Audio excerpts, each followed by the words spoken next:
Hey guys, Spawn here. Sorry I haven't been uploading any videos lately. It's because I've been sick and I'm just getting over it now, so you can expect more video updates regularly from me. So yeah, keep your eyes on my channel.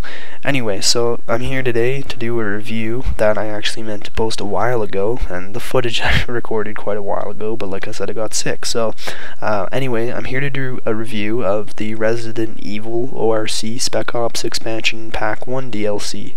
So the Spec-Ops Expansion Pack comes complete with three consecutive missions following the previously released Spec-Ops DLC mission that was free. This DLC was released about a week or so ago, and that was about a week or so after the original mission was released.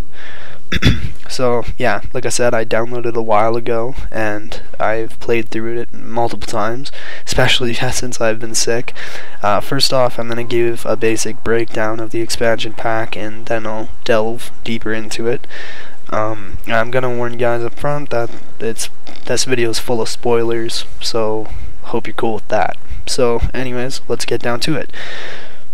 I'm gonna say right off the bat, I love this DLC, and I feel it was completely worth the 800 points. I thought that was really steep when I went to go buy it, but in all honesty, I think it was worth it, because even though it was only 3 missions, I almost feel as though more shit went down in just any one of these missions than the whole USS campaign combined.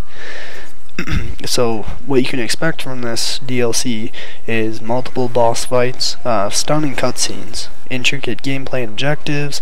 There's a new element added to the game, and also a possible new enemy, which I'm gonna talk about. So also, if you're expecting a darker and more horrifying USS campaign, the Spec-Ops hits a little bit closer to home on that front. It's still not classic Resident Evil, but you couldn't really expect that anyway. So just more often, you'll find yourself in a tight, dark, and closed space, either wandering around or even fighting enemies. So, you know, that's a little bit more closer to the classic side. Another thing to add is the fact that the Spec-Ops campaign feels a lot more difficult and challenging compared to the USS campaign, and to put things into perspective for you, I'd say that playing on normal mode can sometimes feel like you're playing on veteran mode in some parts of the game. I had mentioned in a previous video when I did a play-by-play let's play of the first DLC that was released, I mentioned that I thought that favoritism with the enemies was completely gone, and I'd like to retract that statement. It's mainly noticeable in the boss fights, especially the boss fight with Nemesis in this DLC. If you're playing this offline, you can expect the enemies to completely ignore your teammates and go straight for you. For those of you who have played this before, you know exactly what I'm talking about. It's really fucking annoying if you're playing offline. If you're online, really play this game online. It's pretty hard offline when the enemy is always targeting you. So I thought they'd fix this in the first mission DLC, but I guess not. So it's a little bit disappointing. Okay, so actually getting into this now. Let's talk about the boss fights I mentioned. There are 2 bosses you're gonna get to fight, and as you can probably guess, those bosses are Nemesis and G. Birkin. And the boss fights are well done and certainly entertaining. Nemesis's battle is a little more awesome though. For Nemesis, you end up running into Jill Valentine and Carlos Oliveira in front of the iconic clock tower from Resident Evil 3, fighting Nemesis. Just as in Resident Evil 3, Jill Valentine gets infected by his tentacle, and unlike in Resident Evil 3, the Spec-Ops are there to step in and help. So you offer to help fight off Nemesis, while Carlos and Jill leave to find an antidote. Nemesis is packing his rocket launcher this time, not his chain gun, not his Galting gun that he's had throughout the rest of the DLC. And yeah, he's packing endless rockets, no limit on his rocket launcher, but that's because you actually need him to complete the level. So the rockets are really easy to dodge. I mean, stupidly easy to dodge.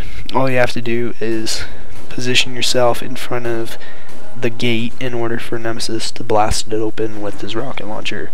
And from there on, it's a kind of like a chase, as Nemesis is hot on your tail until you end up in a metal refinery place. And the goal in the metal refinery factory is to position Nemesis under a crucible filled with molten metal and dump it all over him. Getting him to stay there is the difficult part, and you have to lure him to 3 different crucible locations, and once you've done that, you got him and the mission is over. As for the G. Birkin battle, things are far less complex. You eventually run into him during the last level in the sewers, and his fight entails keeping him busy until you can fry him in a room that is conveniently equipped with walls that shoot huge flames into the center of the room. As easily said as done. Alright, so I talked about a new element that was added to the game, and that would be using flares to illuminate dark rooms or passageways. They also incorporate the use of flares into completing tasks and mission objectives. Now, you use flares in the first DLC that was released to signal your troops, but we're talking about different flares here.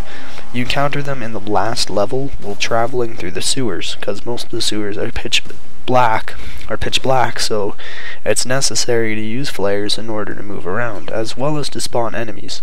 The flares are accessible through your grenades on the D-pad. Once selected, you can throw them in the same manner you'd throw a grenade, and they last for about a minute or so, so you can take your time, but you still gotta move fairly quickly. And they give you enough that you don't really have to use them sparingly, but I still did anyway, just in case. I didn't know if they were going to give you that many the first time around. Alright, so the canon characters that you'll come across in this DLC are Jill Valentine, that you've already seen in the first DLC. Carlos Oliveira is new for this DLC. Claire Redfield, you've seen her before. Sherry Birkin is actually in this DLC. And William or G. Birkin, her father, / mutated creature.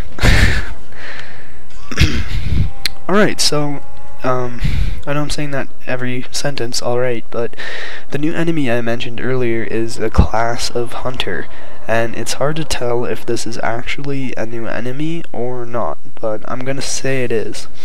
The hunters that are portrayed throughout the game were the classic hunter series, the one that's most commonly used, or M121s. In the last level, you come across a hunter that is covered in red blotches or boils, perhaps even tumors.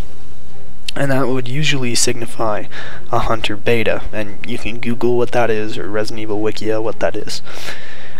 Not an M121, and the reason I'm still somewhat on the fence about this is because you can also pass off the red blotches as blood, which is what I'm sure most people did, as most people don't know the classes of hunters like the back of their hand, and neither do I, granted. I just happened to pick up on this.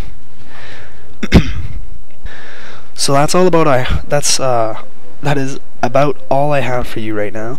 I sincerely hope you guys look into getting the new DLC if you haven't already, and hopefully another DLC will be out soon to finally come finish off this Spec-Ops campaign, and hopefully it will not increase in price, because it will entail one more mission. I'm hoping they will not make one DLC for the final mission if they're releasing in packs of 3, because there's 4 slots left. Anyway, until then, this has been Spawn reviewing the new DLC out for Resident Evil ORC. Please rate, comment, and subscribe, guys. I'm just starting out on YouTube, and I really appreciate it. Check out my channel if you do have time.